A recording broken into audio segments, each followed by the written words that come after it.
오늘 우리가 방금 읽은 시편 135편은 찬양시입니다. 이 135편을 5절까지밖에 읽지 않았는데요. 원래 21절까지 있는 긴 시입니다. 3절까지는 사람들에게 하나님을 찬양하자고 독려하는 그런 내용이고요. 4절부터 14절까지는 그렇게 찬양을 드릴 그 하나님이 어떤 분인지, 하나님이 어떤 일을 하셨는지 이런 것들을 구체적으로 열거하며 찬양하는 내용입니다. 그리고 15절부터 10절까지는 그에 비해서 우상들은 아무것도 아니고 우상 숭배는 정말 무의미한 것이다 라고 하는 그런 내용이 담겨 있고요. 그리고 마지막 19절에서 21절까지는 이게 수미 쌍관식으로 맨 마지막에도 많은 사람들에게 우리가 참된 신인 여호와인 하나님을 함께 찬양하자라고 독려하면서 이 시를 마무리를 하게 됩니다. 이제 당분간 우리가 시편을 묵상을 해야 되고, 그리고 오늘 본문도 찬양시가 나왔기 때문에 오늘은 찬양에 대한 전반적인 말씀을 여러분들에게 좀 드리려고 합니다. 사실 좀 설교라기보다는 좀 강의 같은 어떤 그런 시간이 되지 않을까 하는 그런 생각이 드는데, 우리가 꼭 알아야 될 내용들을 함께 묵상해 봤으면 좋겠습니다. 오늘 한국교회가요, 성경의 본래 의미가 퇴색되고 그걸 잃어버린 것들이 굉장히 많이 있습니다. 그래서 변질된 것들이 꽤 많이 있죠. 그래서 기독교계에 이런 책들이 있거든요. 교회 안의 거짓말, 가장 잘못 사용된 성경 구절, 성경 오해에 답하다, 신앙 그 오해와 진실 등등등, 이런 식으로 뭔가 기독교계에 잘못 알려져 있고 오해하고 있는 그런 내용들을 바로잡아주는 책들이 많이 나와 있습니다. 그게 뭘 의미하겠습니까? 그 정도로 그런 게 많다는 거예요. 근데 찬양도 참 그런 면이 없지 않아 많이 있습니다. 교회는 하나님께 예배하고 하나님을 찬양하기 위해서 모인 공동체잖아요. 그런데도 불구하고 이게 찬양에 대해서 정말 뭐 아무 생각이 없거나 잘 모르거나 아니면 좀 오해하거나 이런 내용들이 굉장히 좀 많이 있습니다. 그래서 오늘은 그것들 중에서 좀 몇 가지에 대해서 함께 좀 생각해 보면서 바로잡아 보자 라고 하는 겁니다.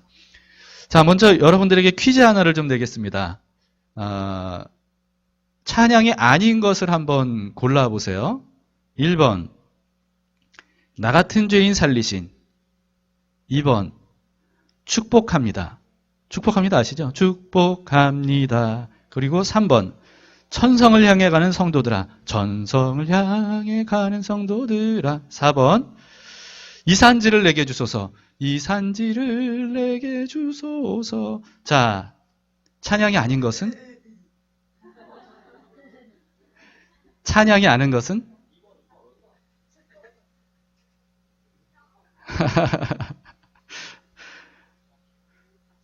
자, 찬양인 것은? 네. 찬양은 1번이고요. 2, 3, 4번은 찬양이 아닙니다. 물론 이제 한국교회에서는 기독교 음악을 전부 다 찬양이라고 이렇게 통칭을 하는 경향이 있습니다. 그러나 원래 찬양의 의미가 뭐냐 하면요, 하나님에 대한 어떤 칭찬, 자랑, 감사, 선포, 이런 게 찬양이에요. 사실 이 찬양이라고 하는 말을 기독교계에 국한시키지 않고 그냥 일반적으로 찬양이라고 하면 사람들은 찬양이 뭔지에 대한 감을 잡습니다. 그런데 이상하게도 오히려 교회 안에 들어오면 이 찬양이라고 하는 개념이 굉장히 모호해져요. 그래서 찬양이 아닌 것을 찬양이라고 하는 경우들이 굉장히 많이 있습니다. 그래서 여러분, 축복합니다가 왜 찬양이 아니에요? 이거는 성도들을 향한 축복의 노래잖아요. 그리고 천성을 향해 가는 성도들아, 이거 찬송가에 있는 곡인데도 찬양이라고 할 수 없는 이유가 이건 성도들을 향한 어떤 격려와 응원, 이런 노래죠. 그러니까 하나님을 직접적으로 높이고 뭐 감사하고 이런 내용이 아니잖아요.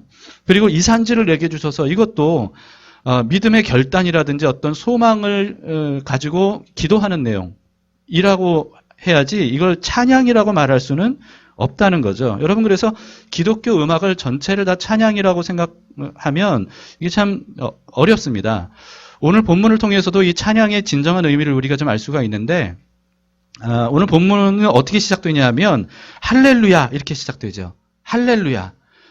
기독교에서 그 교회 안에서 가장 많이 하는 말 중에 하나가 어쩌면 할렐루야가 아닐까 하는 그런 생각이 듭니다. 할렐루야라고 하는 단어는요, 합성어입니다. 세 단어로 구성된 합성어입니다.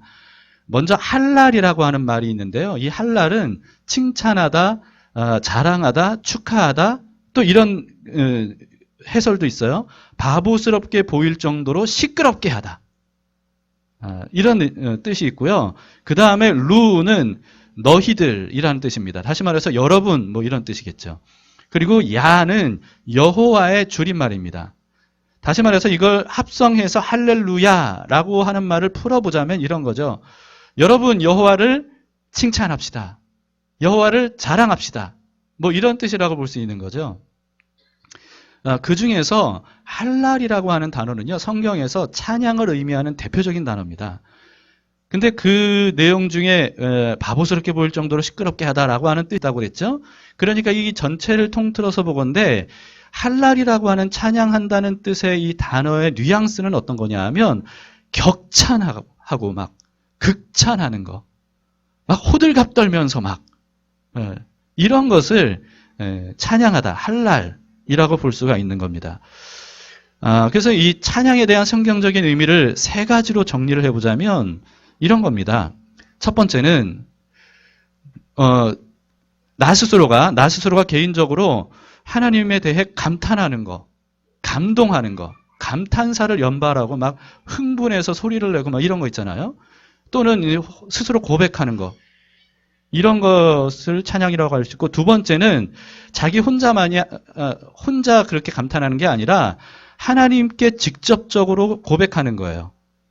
하나님 당신 대단하신 분입니다. 어떻게 이런 놀라운 일들을 하셨습니까? 하나님은 정말 저를 사랑하시는 분이군요. 정말 어떤 그런 사랑에 대해 감사하지 않을 수밖에 없습니다. 감사할 수밖에 없습니다. 라고 하면서 하나님을 2인칭으로 부르면서 하나님의 성품이나 행하신 일들에 대해서 찬사를 보내는 거. 이게 찬양이고요. 또 한 가지 마지막 세 번째는 이번에는 다른 사람들에게 하나님에 대해 이야기하는 겁니다. 하나님은 이런 분이셔. 하나님은 이런 일을 행하셨어. 뭐 이런 거 있잖아요. 그래서 하나님에 대해 다른 사람에게 칭찬하거나 자랑하거나 또는 선포하거나 이런 것들을 찬양이라고 말할 수가 있는 겁니다. 여러분 그래서 오늘날 우리가 찬양합시다라고 하면 이 찬양의 의미가 이게 다 뒤섞여가지고 기독교에서 부르는 노래를 다 찬양이라고 하다 보니까 물론 뭐 그 모든 것들을 통칭해서 찬양이라고 하는 그 자체가 그렇게 별 문제가 아니라고 볼 수도 있는데요. 근데 한편으로 생각해보면 그렇게 하다 보니까 지금 우리가 부르는 노래가 이게 하나님을 찬양하는 곡인지 아니면 헌신에 대한 노래인지 아니면 기도하는 노래인지 아니면 격려하고 교제하고 축복하는 노래인지 이런 거를 그냥 뒤섞어서 아무 생각 없이 그냥 내가 좋아하는 선율의 곡이다. 내 마음에 와닿는 곡이다. 라고 하면 열심히 부르고 그렇지 않으면 별 감동을 못 느끼고 이렇게 되는 이 오류가 있다라고 하는 거죠. 그래서 우리가 이런 부분에 대해서도 좀 생각하면서 우리가 부를 필요가 있다는 겁니다. 찬양 시간에는 그러면 찬양곡이 아닌 다른 곡들은 부르면 안 되는가? 아니, 그렇진 않아요. 그렇진 않습니다. 그러나 지금 우리가 어떤 노래를 부르고 있는지, 내가 어떤 노래를 부르고 있는지 정도는 파악하고 분별하면서 부를 필요는 있다는 거죠. 그래서 이게 찬양곡이라 그러면 정말 하나님을 찬양하는 마음으로 불러야 되고요. 그리고 이게 축복하는 곡이라 그러면 축복하는 마음으로 불러야 되고요. 헌신, 결단 이런 것이라면 거기에 걸맞는 몸 자세와 마음 자세를 가지고 부르는 게 필요하다는 겁니다. 근데 제가 느끼는 건 뭐냐 하면 이게 갈수록 이제 저의 개인적인 어떤 느낌, 저의 개인적인 진단입니다. 그건 뭐냐 하면 갈수록 하나님에 대한 직접적인 찬양보다는 나 자신에게 집중되는 곡들이 점점 더 많아지는 것 같아요. 최근에 많이 불려지고 최근에 많이 만들어져서 발표되는 곡들, 이런 곡들을 보면 그러니까 하나님을 직접적으로 하나님이 어떤 분이신지, 하나님이 행하신 일들이 어떤 일들인지, 뭐 하나님의 영광, 위엄, 주권, 하나님의 사랑, 뭐 하나님께서 행하신 놀라운 일들, 뭐 이런 것들에 대한 곡들보다는 하나님에 대한 나의 믿음, 하나님에 대한 나의 헌신, 하나님에 대한 나의 감정, 나의 상태, 뭐 이런 것에 대한 노래들이 굉장히 많다. 그러니까 아무 생각 없이 부르면 이게 다 찬양이다라고 생각할 수 있는데, 물론 찬양일 수 있어요. 그런 것들이 찬양이 아니라는 건 아닙니다. 그러나 이게 그 찬양이긴 찬양인데 그 초점이 하나님보다는 자신에게 있는 곡들이 점점 더 많아지고 있는 그런 추세라고 생각이 된다는 거죠. 그래서 제가 어떨 때 이제 찬양 인도를 하기 위해 곡목을 고르다 보면요, 이게 예를 들면 당신은 영광의 왕이나 좋으신 하나님이나 위대하고 강하신 주님이나 뭐 이런 식으로 하나님의 그분 자체에 대한 어떤 찬양곡을 지금 요즘 만들어진 곡들 중에서 찾기가 별로 쉽지가 않습니다. 그렇더라고요.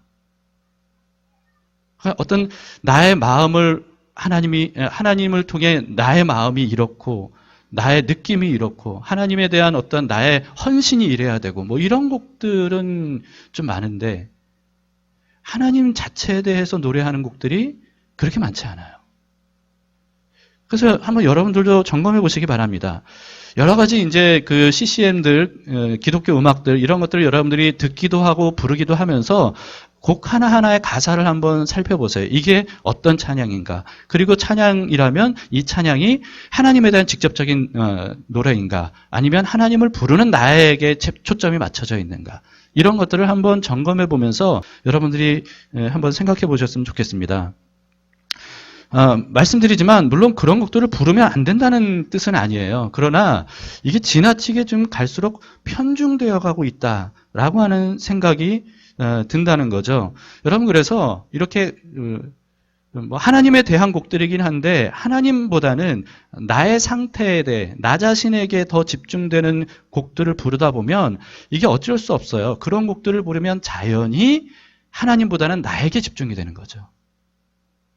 분명히 찬양인데 자꾸 내가 신경이 쓰이는 거예요. 그래서 하나님이 어떤 분인지를 자꾸 잊어버리고 하나님의 임재, 하나님의 어떤 그런 영광 이런 것들은 잊어버린 채 나의 상태에 따라 내 감정이 오락가락하고 나의 상태에 따라 이게 예배가 좌우되는, 찬양이 좌우되는, 이게 이렇게 됩니다. 근데 이게 여러분 점점 이게 심해지면 우리의 믿음은 약해질 수밖에 없다는 거죠. 그러니까 우리의 믿음은 하나님을 바라보고 하나님을 직접 대면하고 하나님과 만나고 하나님이 어떤 분인지를 기억하고 이걸 통해 우리의 마음이 강해지는데, 그게 아니라 늘 흔들릴 수밖에 없고 변질되고 변화무쌍한 우리의 상태에 집중이 되다 보면 우리의 믿음이 그렇게 흔들릴 수밖에 없다라고 하는 겁니다. 그래서 여러분 의도적으로라도 하나님에 대해 직접적으로 찬양하는 노래들을 골라서 부르거나 듣거나 하는 것이 우리에게 어쩌면 필요한 시대가 아닌가 하는 그런 생각도 듭니다. 찬양이 하나님을 칭찬하거나 자랑하거나 선포하거나 어떤 찬사를 보내는 어떤 이런 것이라면, 진정한 찬양을 하려면 선행돼야 되는 게 있어요. 그게 뭘까요? 그게 뭐냐 하면 하나님이 어떤 분인지를 아는 거예요. 여러분, 하나님이 어떤 분인지, 어떤 성품을 가지고 계신 분인지, 또 어떤 일들을 행하셨는지 이런 것들을 모르면 그러면 어떻게 찬양할 수 있겠어요?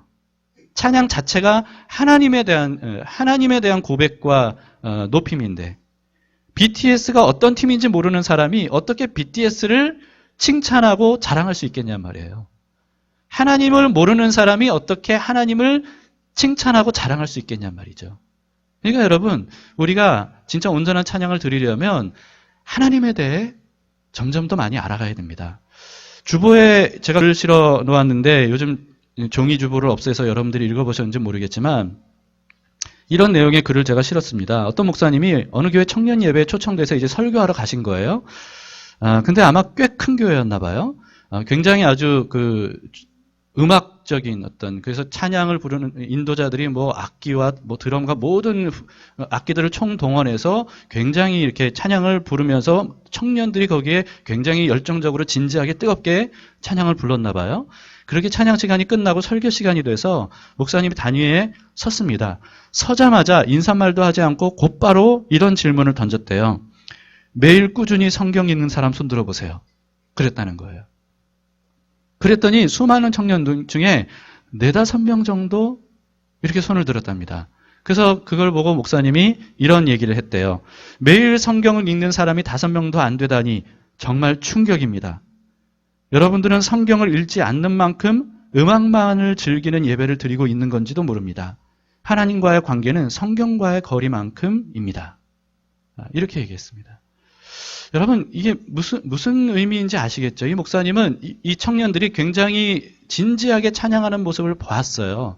그런데 보았는데 과연 저런 찬양이 음악에 취한 것인지 아니면 하나님에게 진정한 찬양을 드리는 건지 이걸 알고 싶었던 거예요.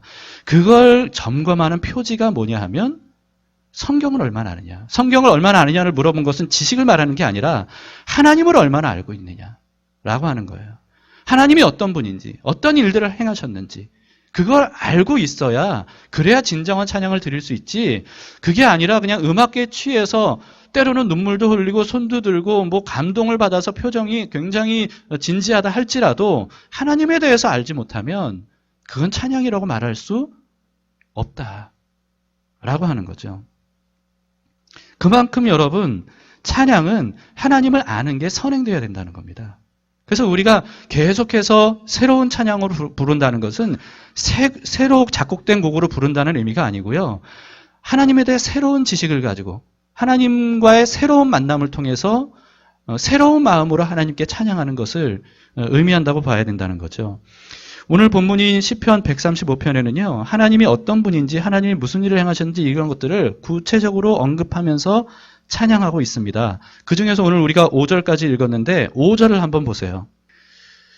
오늘 5절 말씀 보시면 내가 알거니와 여호와께서는 위대하시며 우리 주는 모든 신들보다 위대하시도다. 시인이 지금 뭐라고 하고 있습니까?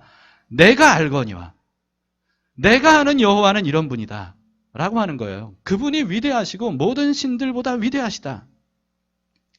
그래서 여러분 이 시인이 찬양을 이렇게 찬양시로 온전히 지을 수 있었던 이유는 하나님이 어떤 분인지를 알고 있었기 때문입니다. 하나님을 아는 만큼 진정한 찬양을 올릴 수 있고요. 하나님이 어떤 분인지에 대해 마음속에 깊은 감동과 감격이 있을 때 그와 비례해서 진정한 찬양을 올려드릴 수 있다는 겁니다. 그렇기 때문에 여러분 우리가 언제나 가장 우선시되어야 되는 것은 찬양뿐만 아니라 신앙생활에 가장 우선시되어야 되는 것은 하나님을 알아가는 거예요. 하나님 앞으로 자꾸 나아가는 거예요. 하나님의 이름을 자꾸 부르는 거예요. 하나님과 만나는 거예요. 하나님과 함께 더불어 살아가면서 그분과의 추억을 쌓아가고 그분이 어떤 분인지를 정말 삶으로 느끼는 거죠. 말씀을 토대로. 이것이 선행돼야 우리의 믿음이 단단해질 뿐만 아니라 우리의 찬양도 온전한 진짜 찬양이 될 수 있다는 겁니다. 찬양에 대한 또 다른 오해는요. 찬양을 어떤 수단으로 여기는 겁니다. 예를 들면 분위기를 위한 수단. 기도하는데 이런 분위기가 필요하니까 찬양을 수단으로 여겨서 그래서 이렇게 사용하고. 여러분 그 찬양이 예배를 위한 수단일까요? 기도를 위한 수단일까요? 즐거운 어떤 모임을 위한 수단일까요? 또 은혜 받기 위한 수단일까요? 찬양은요, 그 자체가 목적입니다. 찬양은 그 자체가 목적이에요. 우리가 이 사실을 잊어서는 안 됩니다. 지금 우리는 예배 드리기 위해서 모였죠? 여러분, 예배의 핵심이 뭐라고 생각하십니까? 당연히 지금 이제 흐름상 눈치는 채셨죠? 예. 근데 대부분 예배의 핵심을 많은 사람들이 설교라고 생각합니다. 그래서 설교 시간 전에만 들어오면 안 늦었다. 이렇게 생각하는 사람들도 있어요. 그래서 설교를 잘 들으면 오늘 예배 잘 드렸다. 이렇게 생각하기도 하고요. 그러나 여러분 예배의 핵심은 설교가 아닙니다. 예배의 핵심은 찬양이에요. 그렇기 때문에 설교를 아무리 잘 들어도요. 찬양을 제대로 하지 않았다면 예배에는 실패한 것이라고 볼 수 있습니다. 설교의 은혜는 받았을지언정, 설교를 통해 많은 것들을 깨우쳤을지언정 예배에는 실패한 거라는 거예요. 예를 들어 여러분, 설교 없이 예배가 가능할까요? 설교 없는 예배가 가능할까요? 가능합니다. 가능합니다. 찬양 없는 예배가 가능할까요? 그건 가능하지 않다는 거예요. 여러분, 그래서 모든 예배 순서가 다 의미가 있어요. 다 의미가 있지만, 그러나 광고나 뭐 대표기도나 헌금이나 뭐 이런 순서가 없어도 예배는 가능해요. 그러나 찬양이 없으면 예배라고 할 수가 없다는 겁니다. 왜냐하면 예배가 뭡니까? 예배는 우리를 구원하시고 우리에게 은혜를 베푸신 하나님 앞으로 나아가서 예를 갖추어서 경배하는 것. 이게 바로 예배거든요. 그러려면 하나님께서 우리를 위해 행하신 일이 뭔지 여기에 대해서 기억하고 기념하는 게 필요해요. 그게 뭐예요? 그게 찬양이에요. 그래서 찬양 자체가 예배의 핵심이고 찬양을 통해 하나님 앞으로 나아가서 그분과 만나는 것이고 그분을 높여드리는 것이고 그분의 하나님의 하나님 되심을 인정해드리는 것. 이게 바로 예배이고 그 핵심이 찬양이라는 거죠. 그런 의미에서 준비 찬양 뭐 이런 말을 교회에서 이제 쓰는 일들이 좀 있는데요. 이 준비 찬양이라는 말이 오래전부터 좀 사용됐지만 이게 잘못된 표현입니다. 사실은 찬양은 준비를 위한 게 아니에요. 다른 것들이 찬양을 위한 준비가 될 수 있을지언정 사실 찬양은 그래서 우리가 여러분 그 예배 시간에 10분 전에 오셔서 예배를 준비합시다 라고 하는 것이 이 예배 순서 중에 가장 앞선 순서가 찬양 시간이잖아요. 그러니까 여러분들이 그 시간을 위해서 준비하는 게 필요한 거예요. 그러니까 기도를 위해 찬양으로 준비하는 게 아니라 찬양을 위해 기도로 준비해야 되는 거죠.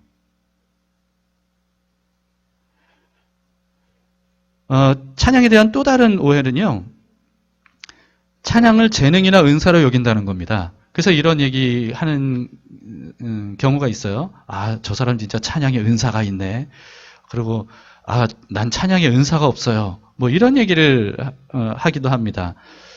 근데 이것은 사실은 맞지 않는 말입니다. 찬양은 은사도 아니고 재능도 아니에요.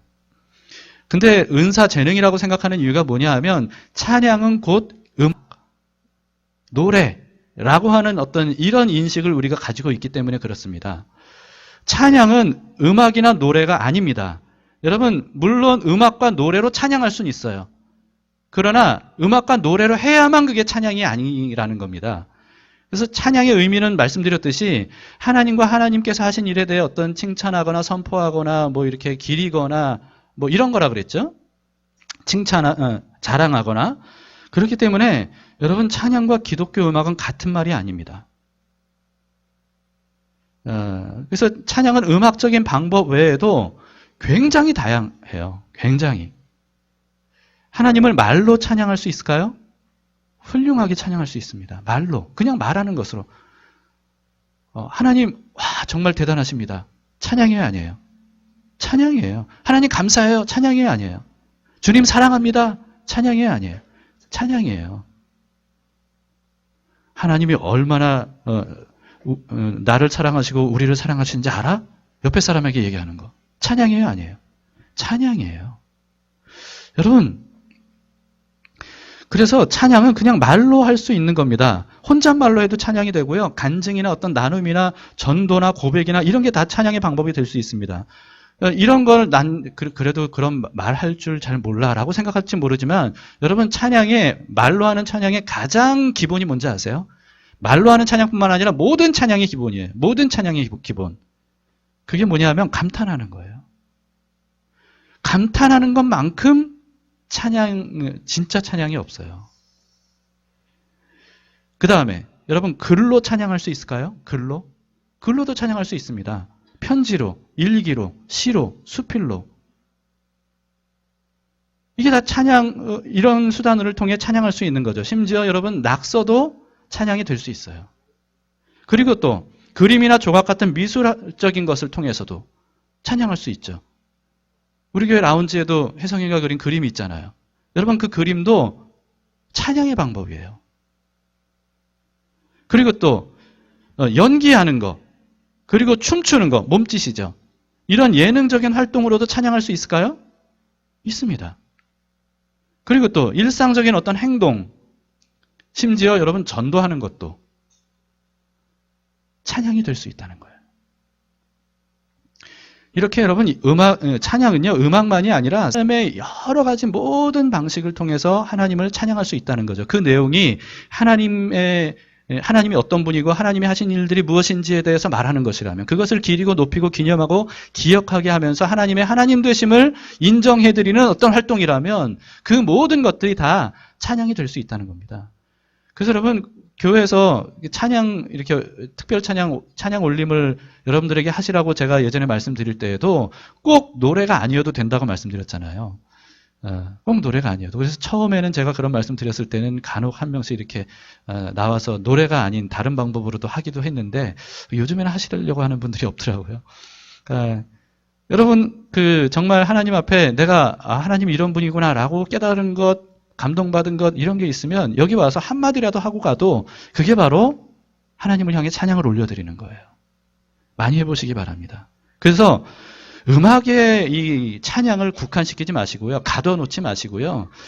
음악 말고 다른 내가 할 수 있는 찬양의 방법들 이런 것들을 생각해 보시고 개발해 보시고 또 연습해 보시면 그러면 찬양의 지경을 넓힐 수 있고요. 자유롭게 찬양할 수 있을 겁니다. 우리가 한번 그렇게 해보셨으면 좋겠습니다. 자, 그 다음에 이 말씀에 대해서 한번 생각해 봤으면 좋겠어요. 이사야서 43장 21절인데요. 자, 같이 읽어봅시다. 시작. 이 백성은 내가 나를 위하여 지었나니 나를 찬송하게 하려 함이니라. 네, 이 말씀 여러분 잘 아시죠? 하나님께서 우리를 왜 지으셨다는 거예요? 하나님을 찬송하게 하려고. 근데 이 말씀을 찬양팀 외에는 별로 그렇게 감동받지 않으시는 것 같아요. 찬양팀 외에는. 왜냐하면 이게 부담스러운 거죠. 하나님을 찬송하는 게 하나님이 우리를 지으신 목적이라 그러는데 이거 그럼 맨날 이거 찬양 부르고 노래 부르고 막 이래야 되는 건가? 아니라 그랬죠? 그런 게 아니라 그랬죠? 여러분 아까 제가 말씀드리면서 찬양의 가장 원초적인 것에 대해 하나 소개를 해드렸습니다. 그게 뭐냐 하면 감탄이에요. 감탄. 그래서 하나님에 대한 찬양의 가장 원색적이고 기본은 뭐냐 하면 하나님에 대해 감탄하는 거예요. 와, 하나님 굿입니다. 하나님 정말 대단하십니다. 아니면 뭐 이런 대단하십니다라는 말을 못하더라도 우와, 와 이렇게만 해도 이게 하나님에 대한 찬양의 아주 원색적인 표현이라는 겁니다. 근데 여러분 한번 생각해 보세요. 이런 감탄은 언제 나와요? 이런 감탄이 억지로 나오나요? 이런 감탄은 정말 자연스러운 반응이죠. 예를 들면 야구를 좋아하시는 분, 여기 우리 형제 한 명 있는 거 알아요. 야구를 굉장히 좋아하시는 분이 있는데 야구 선수가 엄청난 대형 홈런을 쳤어요.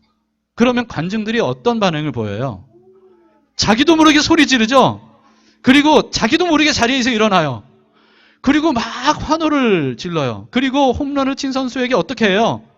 막 아낌없는 박수를 보내요. 그렇죠? 여러분 그런 장면들 많이 보셨고 그 현장에도 있었고 여러분들도 그렇게 해보신 적 있잖아요. 이게 바로 찬양이에요. 야구장에서는 누구에 대한 찬양을 드리겠어요? 누구에게? 야구 선수에게. 훌륭한 경기를 한 야구 선수를 향해. 콘서트 현장에서는 누구에게? 가수에게. 막 환호를 하고 막 춤을 추고 막 박수를 치고 몸짓 손짓 하나에도 막 열광하고 반응하는 거. 이게 어떤 세련된 표현, 세련된 언어는 아닐지라도 그런 원초적인 어떤 반응, 이게 바로 찬양이라는 겁니다. 여러분, 그래서 하나님께서 우리를 찬양하게 하시려고 지으셨다는 의미가 뭐겠어요? 그게 뭐냐면 하나님을 알아보고 하나님과 가까이 지내보고 하나님이 하신 일들을 깨닫고 그러다 보니까 하나님이 대단하신 분이에요. 엄청난 분이에요. 그러니까 우와! 하나님이 이런 분이셨구나. 우와! 하나님이 이런 일을 행하셨구나. 이러면서 하나님에 대해서 막 감탄하는 거. 그래서 거기에 대해 반응이 막 나타나는 거. 자연적인 반응이 나타나는 거. 여러분 이게 억지로 될까요? 억지로 되지 않죠. 자연스럽게 나타나는 반응이죠. 그리고 그럴 때 여러분 이게 지루할까요? 재미없을까요? 아니에요. 막 흥분돼요. 즐거워요. 기뻐요. 이게 바로 찬양입니다.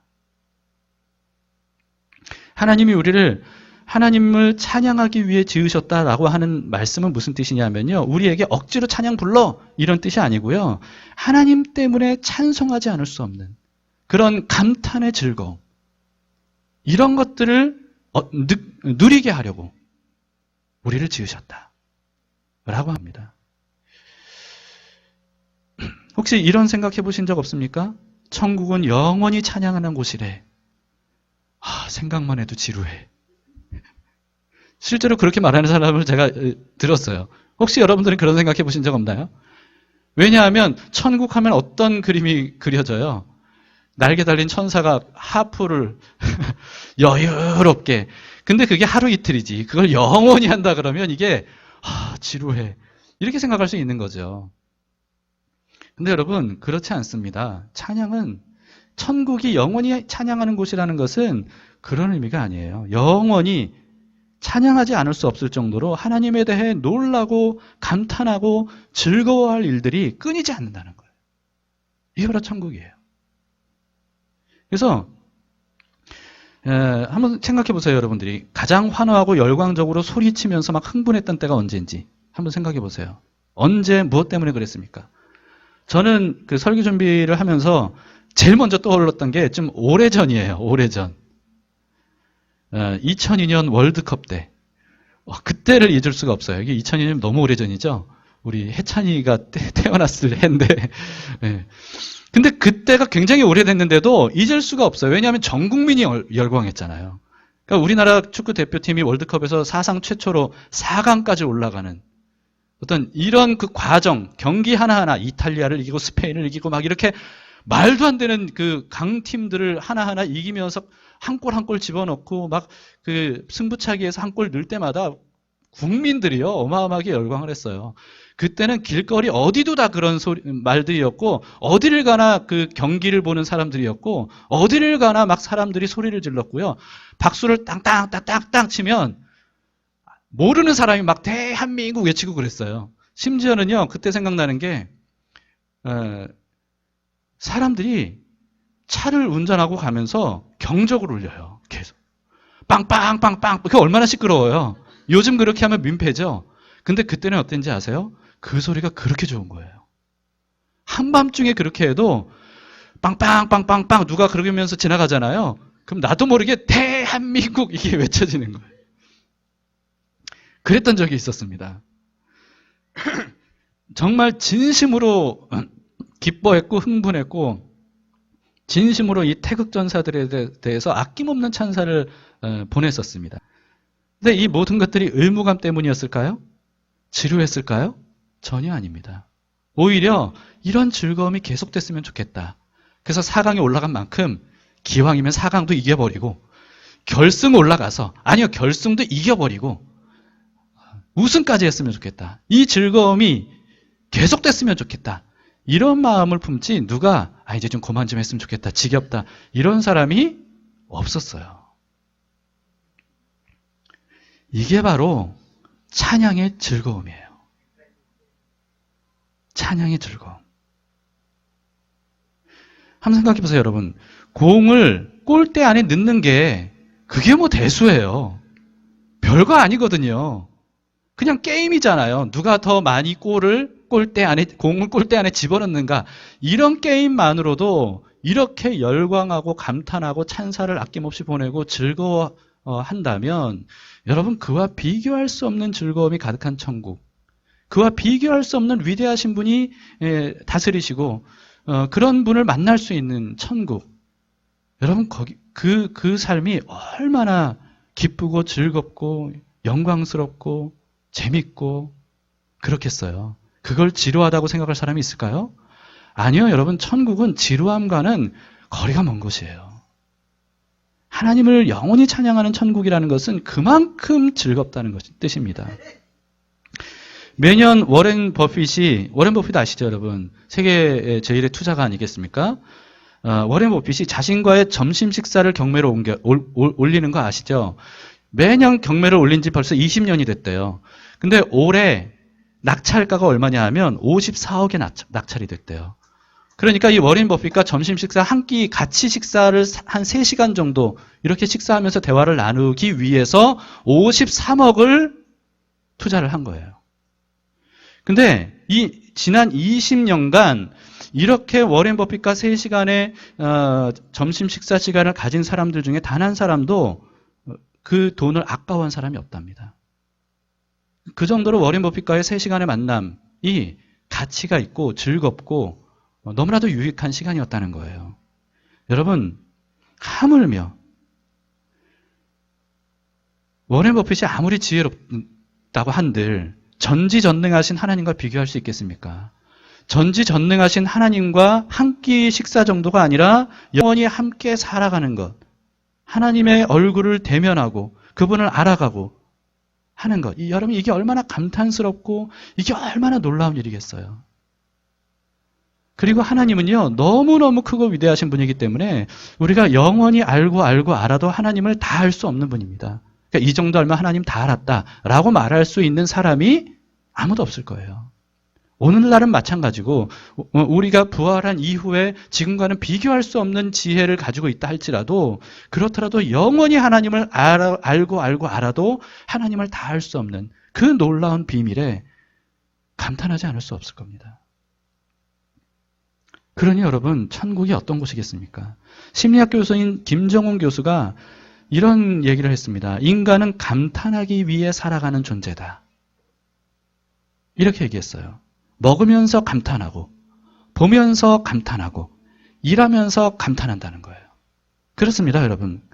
우리는 감탄하기 위해 살아가요. 그리고 더 이상 감탄할 게 없으면 사는 것 같지 않아요. 왜냐하면 감탄한다는 것은 즐겁다는 뜻이니까. 그래서 사람들이 어떠냐 하면 감탄하기 위해 시간과 돈을 아끼지 않아요. 왜 사람들이 집 떠나면 고생인데 또 많은 돈을 쓸 수밖에 없는데 왜 그렇게 해외여행 곳곳을 다니고 싶어 할까요? 감탄하고 싶어서 그런 거예요. 감탄하고 싶어서. 새로운 세상을 보고 새로운 것들을 경험하면서 감탄하고 싶은 거예요. 왜 사람들이 잠을 포기해서라도 일출을 보기 위해 꾸역꾸역 어두운 밤에 이 산 위로 올라갈까요? 일출 보겠다고. 왜 그럴까요? 감탄하고 싶어서 그런 거예요. 그 광경을, 그 아름다운 모습을 보고 싶어서 그런 거예요. 왜 사람들이 굳이 비싼 돈 주고 용산 IMAX 영화관에서 영화를 보려고 할까요? 왜 소문난 맛집에 일부러 찾아가서 1시간씩 막 이렇게 줄을 서는 수고를 하면서까지 왜 거기를 찾아가서 그렇게 그걸 먹고 싶어 할까요? 이게 다 감탄하고 싶어서 사람들이 그런 겁니다. 더 감탄할 것들을 찾아다니는 게 사람의 본성이에요. 이게 무슨 뜻이냐면 여러분 생각해 보세요. 사람은 본능적으로 감탄할 거리들을 찾아다닌다. 이게 무슨 뜻이겠습니까? 우리는 감탄하도록, 다른 말로 하자면 찬양하도록 창조된 존재라는 거예요. 그렇기 때문에 감탄하고 찬양할 때 가장 살아있다는 느낌을 갖습니다. 다른 말로 하면 정말 우리가 진정한 찬양을 부를 때 그때서야 비로소 우리가 생생하게 살아있는 거예요. 사람의 사람됨이 가장 드러나는 시점은 어쩌면 하나님께 찬양하는 시점일 겁니다. 진정한 찬양을 드리는 시점. 하나님에 대해서 놀라면서 그 신비로움에 압도되면서 그러면서 하나님의 하나님 되심을 마음껏 표현하는 것. 하나님은 우리가 하나님 때문에 감탄하고 놀라며 즐거워하기를 바라셔요. 그래서 태초에 하나님이 아담을 창조하셨잖아요.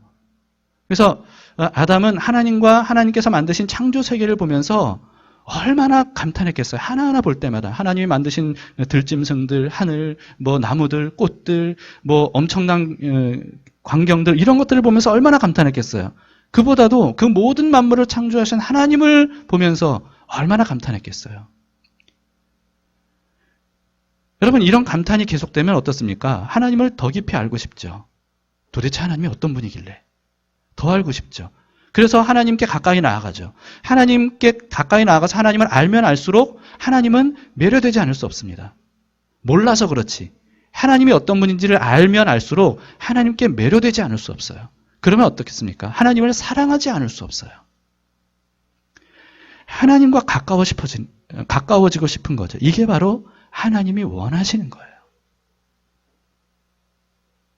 사람을 하나님을 찬양하도록 만드셨다? 이게 그런 뜻입니다. 근데 아담이 범죄한 이후 인류는 가장 큰 감탄거리를 잃어버렸어요. 왜 그러냐 하면 하나님과의 관계가 단절이 된 거예요. 죄 때문에. 더 이상 하나님과 가까워질 수 없게 됐어요. 더 이상 하나님이 어떤 분인지를 분명하게 확실하게 알 수 있는 길이 막혀버린 거예요. 그러다 보니까 감탄하도록 찬양하도록 지음받은 존재가 바로 인간인데 가장 큰 감탄 대상인 하나님을 잃어버리니까 사람이 하나님 외에 다른 감탄거리들을 자꾸 찾아다니는 거죠. 그래서 하나님이 아닌 것들에 대해서 찬양하고 예배하고 경배하는 이런 일들이 일어나게 되는 겁니다. 이걸 회복시켜 주시기 위해 오신 분이 바로 예수님이에요. 예수님은 십자가 희생으로 하신 일이 뭡니까? 중간에 막힌 담을 허물어 주셨어요. 하나님과의 죄로 막힌 담을 허물어 주셨어요. 예수 그리스도의 피로 우리의 죄를 깨끗하게 씻어 주심으로 인해 이제는 하나님의 보좌 앞으로 담대히 나아갈 수 있는 자격을 우리가 얻게 됐습니다. 그로 인해 하나님이 어떤 분인지를 이제는 알아갈 수 있어요.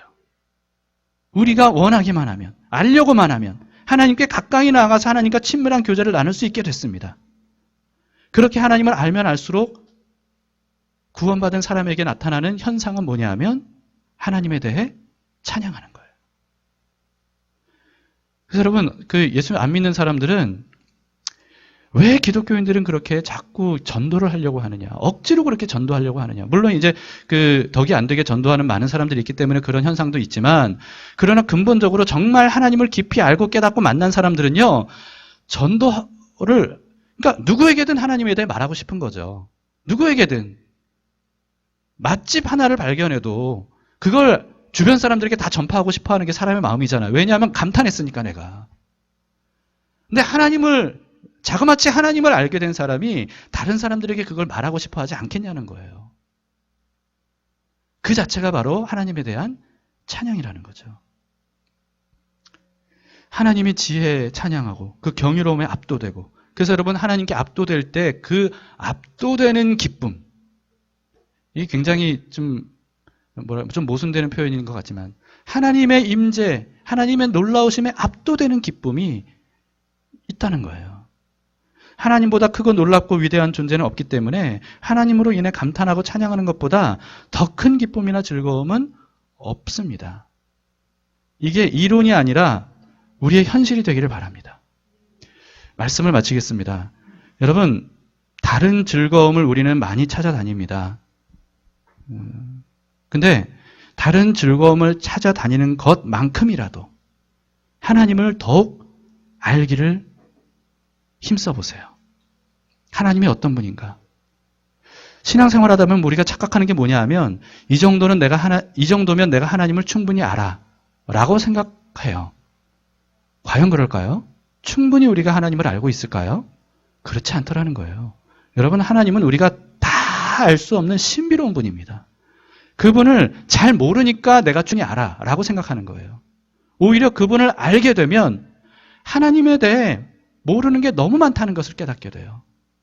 그래서 하나님을 더 알아가고 싶은 마음이 드는 거죠. 여러분, 그래서 다른 감탄할 거리들을 찾아다니는 것만큼이라도 여러분들이 하나님을 알아가기를 힘써보세요. 그러면 우리가 하나님에 대해 자연스러운 반응으로 찬양이 나올 겁니다. 하나님도 기뻐하고 찬양을 드리는 우리는 물론 말할 수 없는 기쁨을 누리는 바로 그 시간이 될 수 있는 겁니다. 오늘 우리가 그렇게 정말 하나님을 소리 높여 찬양하고 하나님 한 분으로 인해 즐겁게 감탄하는 우리 담길 식구들이 될 수 있기를 축복합니다.